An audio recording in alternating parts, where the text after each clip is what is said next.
भगवते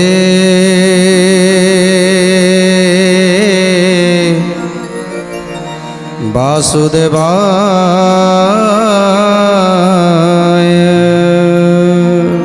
जे बलरामंकर दुईटी जमज पुत्र जन्म होइछन्ति रेवतींक ठारू समस्त द्वारकापुरवासी आज उत्सव मनाउछन्ति ए दुई पुत्रंक पाई। जेतेबेले किछि दिन बीतीगला एथर प्रभु चिंता कले अक्षय तृतीया दिवस। ए अक्षय तृतीया दिन ब्रह्मदेव को आम कथा देइथिले जे रैवत पाटना रे आमर घोष यात्रा हब। प्रतिवर्ष रैवत पाटना को घोष यात्रा हब।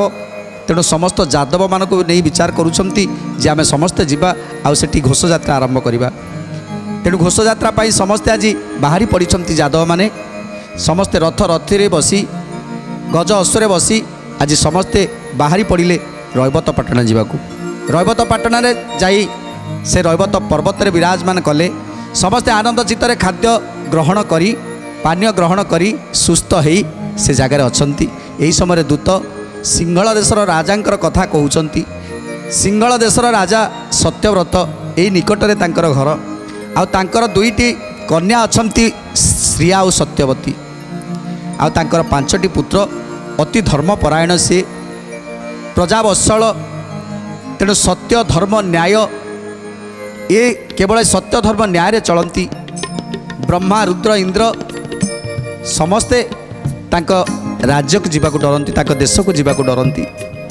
तेणु ये राजा अच्छा तांकर गोटे कन्या अच्छी तांकर जो दुईटी कन्या अच्छा श्रिया और सत्यवती जे तांकर रूप जमिति गुण मध्य सेमिति एवं ताकू विवाह करने एपर्यंत उपयुक्त बरपात्र मिलानी।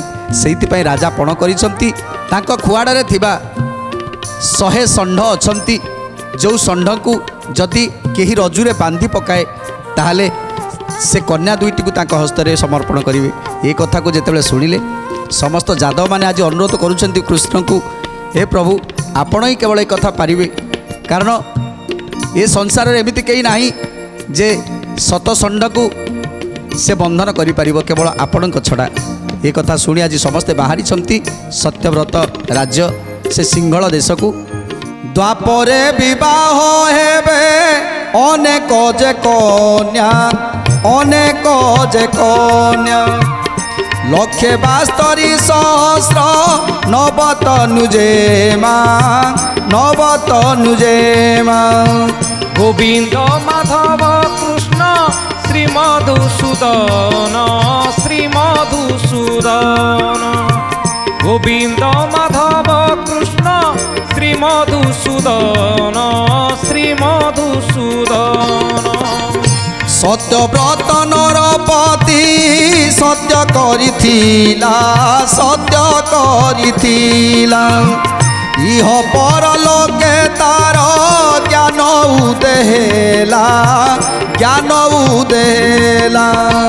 इह परलोक तार ज्ञान उदेला ज्ञान उदेला। इह परलोक तार ज्ञान उदेला ज्ञान उदेला। विष्णु करे देव से ही कन्यादान से ही कन्यादान। श्रीहस्त बढ़ाई विभा हेबे भगवान हेबे भगवान।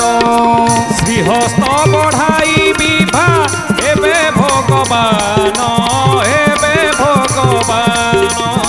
श्रीहस्त बढ़ाई विभा हेबे भगवान हेबे भगवान। तेणु राजा सत्यव्रत मने मने शपथ करथिले कन्यांकर भाव को देखी कृष्ण प्रीति देखी से दिन सत्यव्रत सत्य करथिले जे मु निश्चित भाव में नारायण को हाथ में मो कन्या को समर्पण करी प्रभु को हाथ में मो कन्या को समर्पण करी।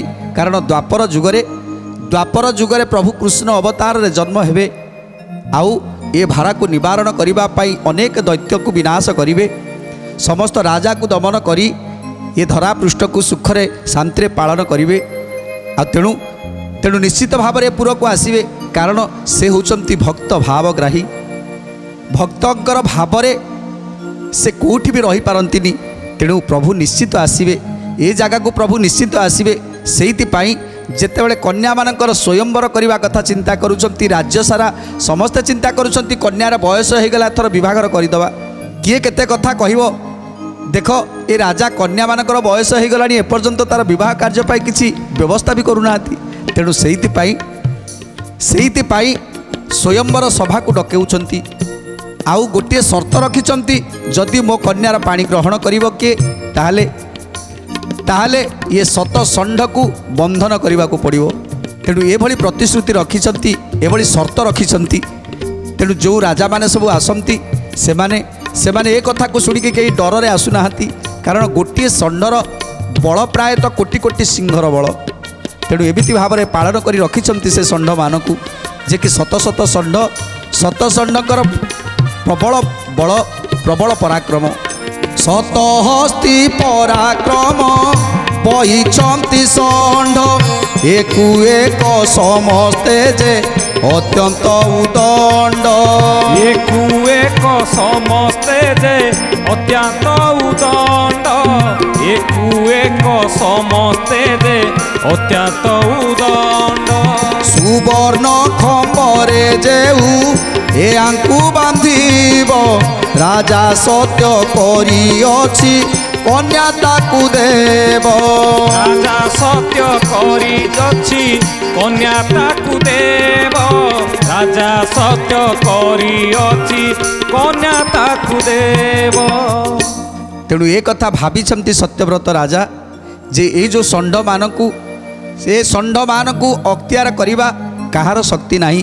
ତେଣୁ ଏମାନଙ୍କ ପାଖକୁ ମଧ୍ୟ ଯିବା ସମ୍ଭବ ନୁହଁ। ତା ଛଡ଼ା ଏ ଷଣ୍ଢମାନେ ଯଦି ଏମିତି ହେବେ, ତାହେଲେ ଏ ରାଜ୍ୟବାସୀ ମଧ୍ୟ ଭୟଭୀତ ହେବେ। ତେଣୁ କେବଳ ଯଦି ଶ୍ରୀକୃଷ୍ଣ ଆସିବେ, ସେ ହିଁ କେବଳ ଏ ଷଣ୍ଢମାନଙ୍କୁ ବନ୍ଧନ କରିପାରିବେ ତାଙ୍କ ମୋହନ ବଂଶୀ ଦ୍ୱାରା। ତାଙ୍କ ମୋହନ ବଂଶୀ ବଜେଇ ଏ ଦୁଷ୍ଟମାନଙ୍କୁ ପୁଣି ଥରେ ଯେଉଁ ଷଣ୍ଢ ଉଦଣ୍ଡ ହେଉଛନ୍ତି, ଏ ଉଦଣ୍ଡ ସୈନ୍ୟମାନଙ୍କୁ ଶାନ୍ତ କରାଇ ପାରିବେ। କେବଳ କୃଷ୍ଣଙ୍କର ହିଁ ଶକ୍ତି ଅଛି। ଏ କଥା ମଧ୍ୟ ଚିନ୍ତା କରିଛନ୍ତି ସତ୍ୟବ୍ରତ। ଶକଟାସୁର ଜାମଳା ପଥି ଦେବ ହରି, ଏହାଙ୍କୁ ଏ ଷଣ୍ଢମାନେ କେତେବେଳେ ସରି। ଗୋବିନ୍ଦ ମାଧବ କୃଷ୍ଣ ଶ୍ରୀମଧୁସୂଦନ, ଗୋବିନ୍ଦ ମାଧବ କୃଷ୍ଣ ଶ୍ରୀମଧୁସୂଦନ। ଏ କ୍ଷଣି ଦେଖିବା ଲକ୍ଷ୍ମୀ ନାରାୟଣ ଭେଟ, ଦୁଷ୍ଟ ରାଜା ମାନେ ଦେଖି ପାଇବେ ଉଚାଟ। ଦୁଷ୍ଟ ରାଜା ମାନେ ଦେଖି ପାଇବେ ଉଚାଟ, ଦୁଷ୍ଟ ରାଜା ମାନେ ଦେଖି ପାଇବେ ଉଚାଟ। ଏ ସନ ବିଚାରି ଦେବେ ରହି ସ୍ୱର୍ଗ ପୁରୀ, ଚଳି ଯାନ୍ତି ନନ୍ଦୀ ଘୋଷ ଆରୋହୀ ଶ୍ରୀହରି। ଚଳି ଯାନ୍ତି ନନ୍ଦୀ ଘୋଷ ଆରୋହୀ ଶ୍ରୀହରି, ଚଳି ଯାନ୍ତି ନନ୍ଦୀ ଘୋଷ ଆରୋହୀ ଶ୍ରୀହରି। ତେଣୁ ଆଜି ନନ୍ଦୀ ଘୋଷ ରଥରେ ଚଢ଼ି ଆଗକୁ ଯାଉଛନ୍ତି, ପଛରେ ଯାଉଛନ୍ତି ଯାଦବ ମାନେ ନନ୍ଦୀ ଘୋଷ ରଥରେ ଚଢ଼ି ପ୍ରଭୁ ଶ୍ରୀକୃଷ୍ଣ ଆଦି ଉଦ୍ଧବ ଆଦି ସମସ୍ତଙ୍କୁ ନେଇ ଯାଉଛନ୍ତି। ତେଣୁ ଅନେକ ବାଟ ଗଲା ପରେ କେତେ ବାଟରେ ବେଣୀଭଦ୍ରା ନାମ ନଦୀ ତଟରେ ଆଜି ବିଶ୍ରାମ କରିବା ପାଇଁ ଚାହିଁଲେ। ବେଣୀଭଦ୍ରା ନଦୀ ତଟରେ ନନ୍ଦୀଘୋଷକୁ ରଖି, ତେଣୁ ଉଦ୍ଧବ ମୁଖକୁ ଚାହିଁ କହୁଛନ୍ତି, ହେ ଉଦ୍ଧବ, ତମେ ଏଇ ନନ୍ଦୀଘୋଷ ରଥ ପରେ ଥାଅ, ଏଇ ନନ୍ଦୀଘୋଷ ରଥ ପରେ ଥାଅ। ଏ ନନ୍ଦୀଘୋଷ ରଥରେ ରହିଲେ ତୁମର କୌଣସି ଅସୁବିଧା ହେବନି। ନନ୍ଦୀଘୋଷେ ନିଶ୍ଚିତରେ ଥିବ ତୁମେ ରହି, ଏଥିରେ ଥିଲେ ଜନମ ମୃତ୍ୟୁ ବାଧା ନାହିଁ। ଏଥିରେ ଥିଲେ ଜନମ ମୃତ୍ୟୁ ବାଧା ନାହିଁ, ଏଥିରେ ଥିଲେ ଜନମ ମୃତ୍ୟୁ ବାଧା ନାହିଁ। ক্ষুধা তৃষ্ণা নিদ্রা বিবর্জিত এথি তিনি, প্রলয় কালে সঙ্গরে সমগ্র মেদিনী। গোবিন্দ মাধব কৃষ্ণ প্রভু মধুসূদন, গোবিন্দ মাধব কৃষ্ণ প্রভু মধুসূদন। তেଣୁ ଆଜି ବେଣୀଭଦ୍ରା ନଦୀ ତଟରେ ନନ୍ଦୀଘୋଷ ରଥରେ ଆଜି ଉଦ୍ଧବ ଏବଂ 4 ଜଣ ଯାଦବଙ୍କୁ କହୁଛନ୍ତି ଯେ ତମେମାନେ ଏଇ ନନ୍ଦିଘୋଷ ରଥରେ ଥାଅ, ଯାଦବମାନ ସମସ୍ତଙ୍କୁ ଯେତେ ଯାଦବମାନେ ଅଛନ୍ତି ସମସ୍ତଙ୍କୁ ଦ୍ୱାରକାପୁରକୁ ବିଦାୟ ଦେଇଦିଅ, କାହିଁକିନା ମୋତେ ନଦୀ ପାରି ହେଇ ଯିବାକୁ ପଡ଼ିବ। ନଦୀ ପାରି ହେଇ ଯାଇ ମୁଁ ଦେଖିବି ସେ ଷଣ୍ଢକୁ ବନ୍ଧନ କରିବାର ଚେଷ୍ଟା କରିବି। ଏ କଥା କହି ଆଜି ପ୍ରଭୁ ଯାଉଛନ୍ତି ସେମାନଙ୍କୁ ଛାଡ଼ି। ସତ୍ୟବ୍ରତ କରିଅଛି ଏଇ ଦୃଢ଼ ବ୍ରତ, 4 ଲକ୍ଷେ ରାଜା ହୋଇ ଏକତ୍ରିତ। 4 ଲକ୍ଷେ ରାଜା ହୋଇ ଏକତ୍ରିତ। 4 ଲକ୍ଷେ ରାଜା ହୋଇ ଏକତ୍ରିତ। କାର ଶକ୍ତି ନାହିଁ ଆକୁ ବାନ୍ଧିବାରେ, କନ୍ୟା ନେବାକୁ ଆରମ୍ଭ କରି ଯେ ଯାହାରେ, ଆମ୍ଭେ ଯାଇ ତଥ୍ୟ ଭାବେ ବୁଝିବା ନା ତାହା, ଏହା ବୋଲି ବିଜେ କଲେ ତଉ ଚଉବା। ଏହା ବୋଲି ବିଜେ କଲେ ତହୁଁ ଚଉବାହା। ଏହା ବୋଲି ବିଜେ କଲେ ତହିଁ ଚଉବାହା। ତେଣୁ ଆଜି ସମସ୍ତ ଯାଦବମାନଙ୍କୁ ବେଡ଼ି ନଦୀ ତଟରେ ରଖି ଆଜି ପ୍ରଭୁ ବାହାରିଲେ ସେଇ ସିଂହଳ ଦେଶକୁ। ସିଂହଳ ଦେଶ ଯିବା ପୂର୍ବରୁ ସମସ୍ତ ଯାଦବମାନଙ୍କୁ କହୁଛନ୍ତି, ହେ ଯାଦବମାନେ, ସେଠି ଏ ଯେଉଁ 4 ଲକ୍ଷେ ରାଜା ମଧ୍ୟ ଆସିଥିବେ, ଜରାସନ୍ଧଙ୍କ ଠାରୁ ଆରମ୍ଭ କରି ଯେତେ ଯେତେ ରାଜାମାନେ ସବୁ ଆସିଥିବେ। ଆଉ ସେଠି ଏ ଷଣ୍ଢକୁ କିଏ ବାନ୍ଧିବ, କାହାର ମଧ୍ୟ ସେ ଶକ୍ତି ନାହିଁ। ତେଣୁ ମୋତେ ଯିବାକୁ ପଡ଼ିବ। ଆଉ ମୋତେ ଯଦି ସେମାନେ ଚିହ୍ନି ଦିଅନ୍ତି ତାହେଲେ ବଡ଼ ଅସୁବିଧା ହେଇଯିବ। ତେଣୁ ସେଇଥିପାଇଁ ମୋତେ କିଛି ରୂପ ପରିବର୍ତ୍ତନ କରି ଯିବାକୁ ପଡ଼ିବ। ତେଣୁ ରୂପ ପରିବର୍ତ୍ତନ କରି ମୁଁ ନିଶ୍ଚିତ ଭାବରେ ତାକୁ ବନ୍ଧନ କରିବି। ଏ କଥା କହି ଆଜି ଯାଦବଙ୍କୁ ସେଇ ଜାଗାରେ ଅଟକାଇ ଏଥର ଚାଲି ଯାଉଛନ୍ତି ପ୍ରଭୁ। ତେଣୁ ସମସ୍ତଙ୍କୁ ସେଇ ବେଣୀ ନଦୀ ତଟରେ ଅଟକାଇ ଆଜି ସତ୍ୟବ୍ରତ ନଗରକୁ ଆସୁଛନ୍ତି। ସତ୍ୟବ୍ରତ ନିକଟରେ ମିଳିତ ତକ୍ଷଣ, ଲକ୍ଷେ ରାଜା ସଭା କରି ବସିଛନ୍ତି ପୁଣ। ଲକ୍ଷେ ରାଜା ସଭା କରି ବସିଛନ୍ତି ପୁଣ। ଲକ୍ଷେ ରାଜା ସଭା କରି ବସିଛନ୍ତି ପୁଣ। ଦେଖିଲେ ଉତ୍ସବ ଲାଗି ଅଛି ଘରେ ଘରେ, ନେତର ଚିରାଳ ଉଡ଼େ କଳସ ଉପରେ। ନେତର ଚିରାଳ ଉଡ଼େ କଳସ ଉପରେ। ନେତର ଚିରାଳ ଉଡ଼େ କଳସ ଉପରେ। ମେଲା କାଠର ମଣ୍ଡଣି ତୃଣାପନ୍ତି ପନ୍ତି, ହିଙ୍ଗୁଳ ହରିତାଳରେ ଶୋଭାକୁ ପାନ୍ତି। ହିଙ୍ଗୁଳ ହରିତାଳରେ ଶୋଭାକୁ ପାନ୍ତି। ହିଙ୍ଗୁଳ ହରିତାଳରେ ଶୋଭାକୁ ପାନ୍ତି। ଗଜଦନ୍ତର ସୁରଙ୍ଗ ପିତୁଳିରେ ଛନ୍ଦେ, ଲତା ପୁଞ୍ଜର ଫୁଲକେ 84 ବନ୍ଦେ। ଗୋବିନ୍ଦ ମାଧବ କୃଷ୍ଣ ଶ୍ରୀ ମଧୁସୂଦନ। ଗୋବିନ୍ଦ ମାଧବ କୃଷ୍ଣ ଶ୍ରୀ ମଧୁସୂଦନ।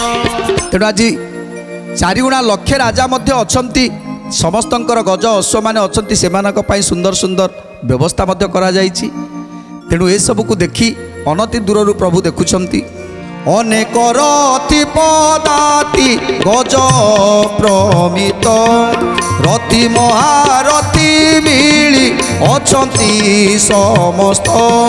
ରଥି ମହାରଥି ମିଳି ଅଛନ୍ତି ସମସ୍ତ।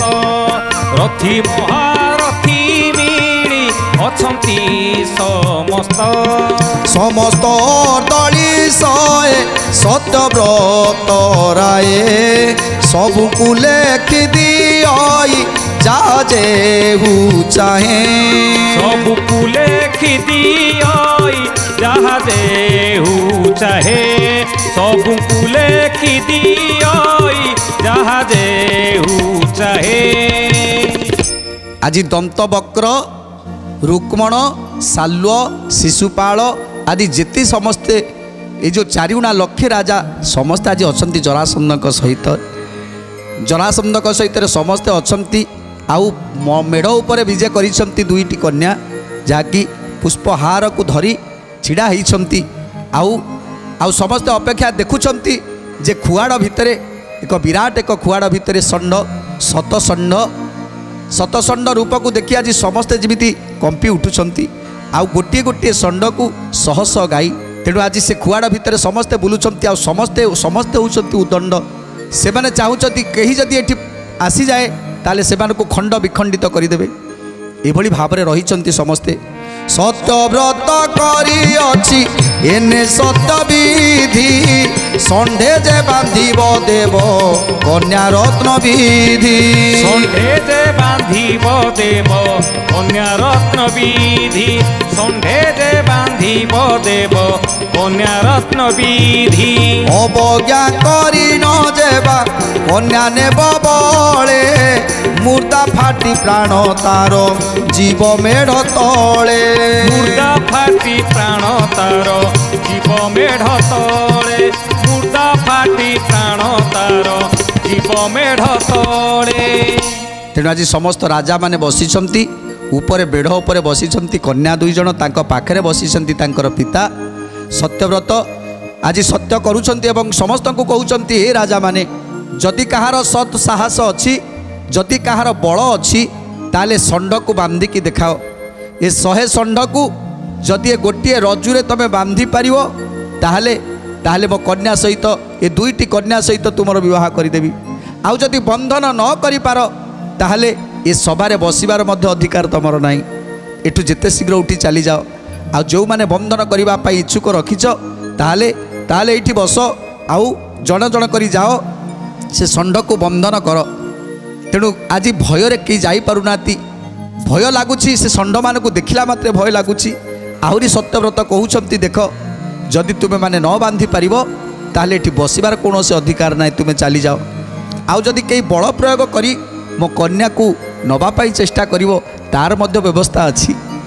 काहेकि केबेठू तुमे नहीं कि जाई परिवनी ता कन्या मान को धरिबा मात्रे ये मेढ़ मंडपरू तुमे तले गली पड़िवो आउ सेठी तुमर छाती फाटी प्राण चली जीवो तेणु ताकू चोरी करी नबा भी संभव नुह कन्या दुई जन को चोरी करी नबा भी संभव नुहे तेणु जेते शीघ्र जदि पारुछ षंड को बंधन कर आउ मोर कन्या दुईटी को विवाह कर जेतेले समस्त राजा मानकू ए आह्वान दौछंती समस्त आज अबाक चाहिंछंती षंडंकर से चाली चलन गतिविधि की लक्ष्य करुछंती आउ केही के भयर थरी उठुचंती सेठी जीव किए मरण को निमंत्रण करिवो किए एसन बेले मिलिले प्रभु देव हरि